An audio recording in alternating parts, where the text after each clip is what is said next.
I successfully played aggressive chess against an 1800, almost 1900 rated player, Aiden Bartlett. She's around my same age. We both played in 2025 Pan Ams in Charlotte, North Carolina. And he's from North Carolina. He's a North Carolina player playing in Charlottesville, Virginia. This is round 5 of the Shenandoah Open in Charlottesville, Virginia. And I entered this round with 2.5 out of 4. I had a devastating loss in the last round, and hoping to bounce back and end on a win, end on a good note, and beat someone slightly lower rated than me. Alrighty, this is a no engine recap until the very end of this video, and the time control for this game is game and 90 plus 30 seconds per move. I play e4, Aiden plays c5, and I play knight c3 on move 2. This is my main weapon against Sicilian for the past 5 years, however long I've been playing chess. And he plays knight c6, and against this I like to play bishop b5. He plays knight d4, and I am always giddy to see this variation because white simply develops another piece, and count the development for each side. Black has developed 1 piece, white has developed 3. Nothing else to say there. White is slightly better. So he plays a6, I go back, he plays knight c6. He moved his knight 3 times in the opening so far. I castle. So I have developed a lot already. And he has not. He played d6, another pawn move. d6 is actually very useful because if e6 or g6, black has to worry about the move pawn to e5 here, clamping down on the dark squares on the d6 and f6 squares. So for example, knight of 6 is probably not good because of e5, kicking the knight around. So he plays d6, discouraging e5, but I play bishop c4 because my bishop was in front of my own pawn. So why didn't I go bishop c4 here? Well, now I think, is this a moment where we can go b5, or do you go e6 first and then b5? The bishop on c4 can often get kicked around, but because he's already committed to d6, now he would have to invest another tempo to play e6, and I can strike with d4. I'm already castled. I can strike with d4 if he plays e6, and I'm doing quite okay here. If like trade, for example, and b5, it would hang the knight and attack the queen. I don't know what's the best way to play. I assume if queen c7, what would be the move? I probably just win a pawn or something like that. Like maybe I just like take on b5 and now that pawn's weak, or something like that. I don't know. I don't know what to do. I could also take on e6, but that seems bad. Anyways, so I play d4. He takes back, and now he plays. Oh wait, he doesn't play e6 though. He plays knight of 6, and then now he has to figure out what he wants to do. He told me after the game he was considering e6 and he was considering e5, but he wasn't really sure what was the best move. He ended up going with g6.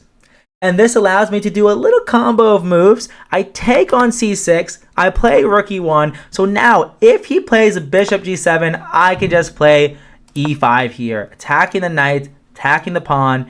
If you take, I can go check, and I can either just take back immediately, which seems fine. Then there would be a move like knight d5 here, attacking my rook. So I would have to consider what to do against that. I honestly could probably take. Do I want to take? Then if you take, I can take, and then rook here. No, that's dumb. What would I do if this happened? I could also just go like bishop g5 as well to try to go rook d1 check. That also seems very reasonable as well, to be honest. Anyways, so it looks a little bit scary if you just play bishop g7 and allow me to push e5. So he goes bishop g4 first, attacking my queen. And I could play f3, winning a tempo on the bishop, but I just don't like how it allows queen b6 check. It's probably okay, like king h1, bishop d7, or bishop e6. It's probably okay, but not really what I want to do. Oops. He probably would have gone like bishop d7 or something like that. And now if I go e5, I mean, he could take and just go bishop g7 still. And I'm not really sure. Like this b pawn and this diagonal is really weak. and this open b file is super useful for him. So f3 just feels wrong. So I just went queen d3, and I can kick around this light squared bishop later and maybe get a rook to d1. So maybe I want to double up on this file. He goes bishop g7. I actually thought he might go knight d7. I thought that was an interesting move because I take the pawn on a6? Am I a pawn gobbler?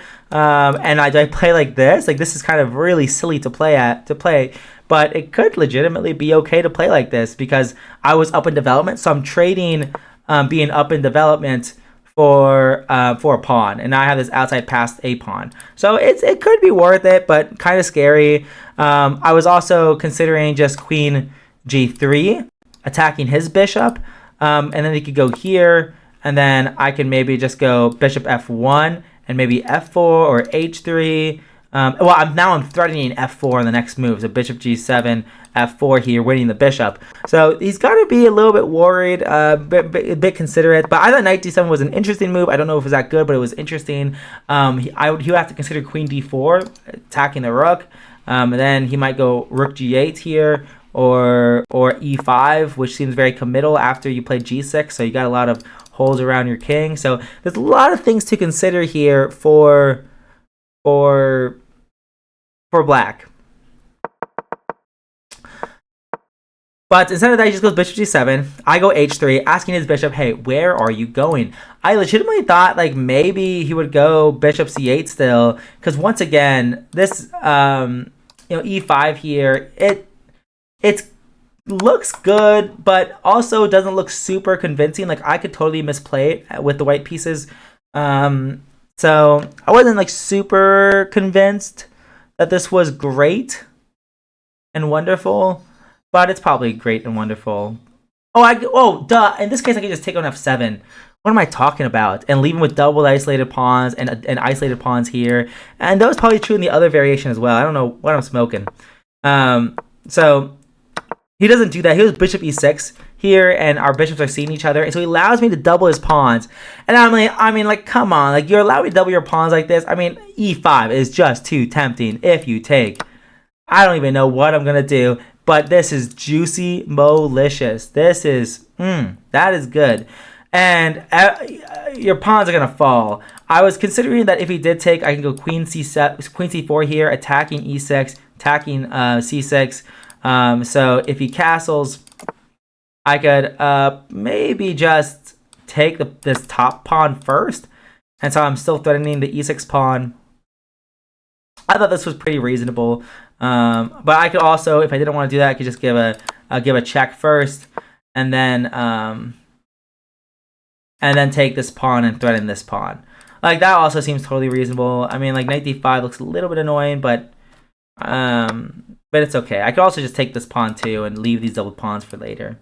So the world is kind of my oyster here, and oysters are good. So he didn't do that though. He played knight d5, and I was like, what? You can do this? And this is where I uncork something really, really cool. I take on d6, and his idea is that he wants to take my knight, and after I take back, he wants to take back with his queen or his pawn, either way. If we trade queens here and he takes my pawn, his argument is that I'm a little bit underdeveloped. I have to move back with tempo, and well, here I would lose the pawn again. So if I want to defend my pawn, I have to go rook e3. So with my doubled and isolated pawns and his good bishop and his minor, like, he's more centralized and he'll have rooks in the center very soon, his argument was that, like, I'm probably going to not have any advantage here. For example, rook e8 here is already very challenging. I could take and go bishop e2, but then rook e2, rook c1, and look how passive I am. It's not very pleasant. It's not very pleasant at all. Bishop h6 already wins back the pawn, and now black just has so much development here. It's nasty. It's nasty. So that's what he was hoping for. However, after I take on d6, who cares about my knight? I got your king. And suddenly, it's looking quite dangerous here. If you castle, now I take on e7. And I just forked your pieces with my pawns. If If you trade queens, I'm making a new queen first and then taking back. And who cares that I lost my knight? I'm winning a rook. And it's super, super tricky. What are you going to do? Knight d5 here. Knight d5, defending e7. Well, now I just go c4. And now if you go knight f6, oh, buddy, check. Here, king f1, and it is a buffet of options. Let me tell you, a buffet of options. Bishop g5 looks appealing. C5 solidifying. The d6 pawn also seems fine.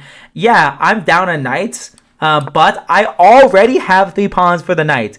I have 7 pawns, he has 4, and his rook is stuck in the corner. White is absolutely winning this game. That's why after c4, he goes queen e7, attacking my rook, but I already calculated that if he attacks my rook, I'm going to take his knight and defend my rook. So now I'm up 3 pawns temporarily, or just 2 pawns temporarily. Oh, yeah, just 2 pawns right now. Now he castles. That's his idea. If he immediately castled, then I think I could take, and after pawn takes, I could take here. There's a slight difference.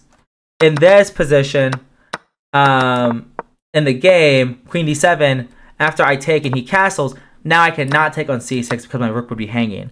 So that's a small nuance between playing queen d7 first and then castling versus castling immediately, is that he doesn't want me to be able to take on c6, I guess. But it's probably all the same anyways. He castles, I take on e7, he blockades the pawn, and now I kind of have an interesting choice here. Do I try to maintain all my pawns? Well, I can't. I'm going to lose this pawn or this pawn, so it's a matter of which pawns I want to lose. I'll see my going queen e2 here, guarding b2, preparing to move my bishop. But after queen takes d5 or pawn takes d5 and bishop f4, I wasn't really sure if this was the right way to go. I don't like how he's just blockading my passed pawn, and my rook is active in the sense that it's in my opponent's territory, but I was like, oh, but this king f7 now, attacking, and I was like, oh, I mean, like, is this really good? Am I really contributing to the world? I mean, even here, there's a bishop takes b2 that I have to at least consider, because if I take, then he takes my rook. So it's just annoying, just simply annoying. So I decided, no nonsense, I'm taking the pawn on c6, I'm attacking the pawn on a6. Yeah, you can take the pawn on e7, but I don't care. I'm going to finish development bishop f4. I originally thought bishop g5 was interesting, attacking his rook with tempo, but then rook e5 here, attacking my bishop, attacking my pawn on d5 twice. So if I retreat, he's going to win this pawn. And I was like, this is not what I want. So that's why I played bishop f4. Now rook e5 is not, now rook e5 is not possible, and he takes on b2. My idea after this move is like, I'm going to play rook c7. If you don't take my rook, then I'm just going to trade and go rook b1. And I'm going to eventually push my pawn forward and infiltrate. So easy peasy lemon squeezing. And if you take my rook, I'm going to take your queen.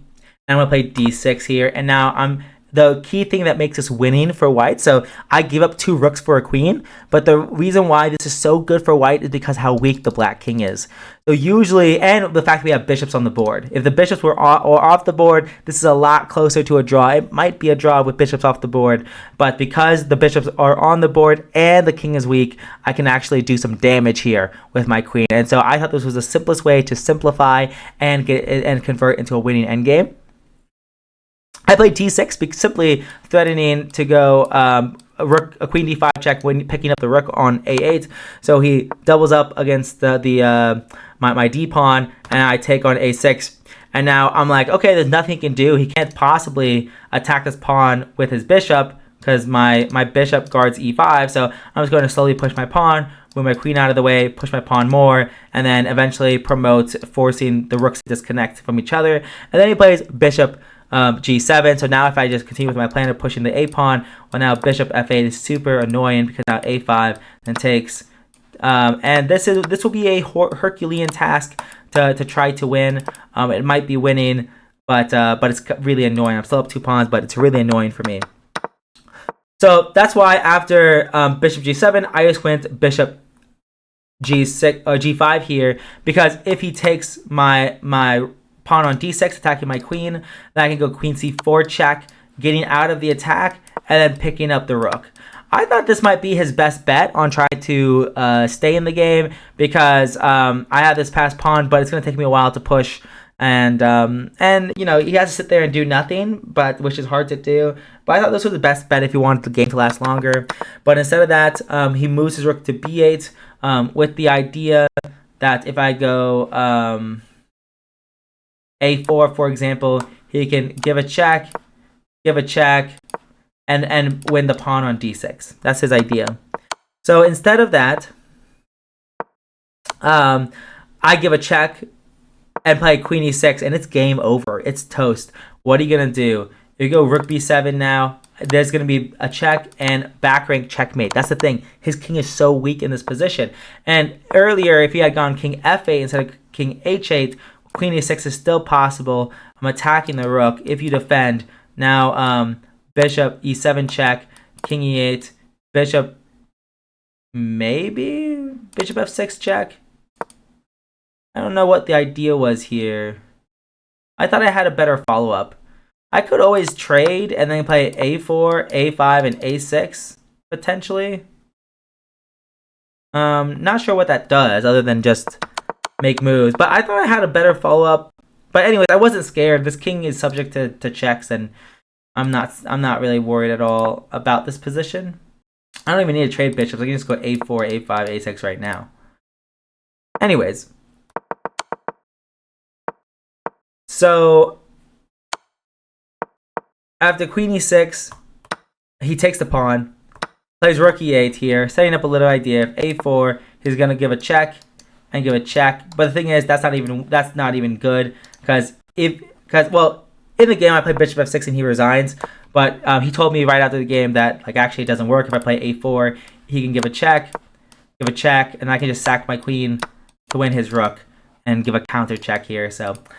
That was the game. So I end the tournament with 3.5 out of 5, and I go from 2015 to 2032. Oh, I spoiled it. My live rating is 2032 before the tournament was over.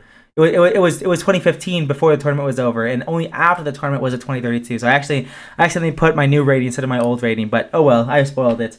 But it is what it is. And overall, from a ratings perspective, I did pretty good, but from a game perspective, I did really horrible. In round 1, I missed mate in 2 twice. In round 2, I played actually pretty decent. In round 3, I hallucinated a move. In round 4, I missed a tactic. So I kind of had 2 smooth games, round 2 and round 5. So I guess I can't complain, but man, oh man, I need to play better. So with that being said, I'm just going to hit the game review, and I will see you guys in the next one. Peace.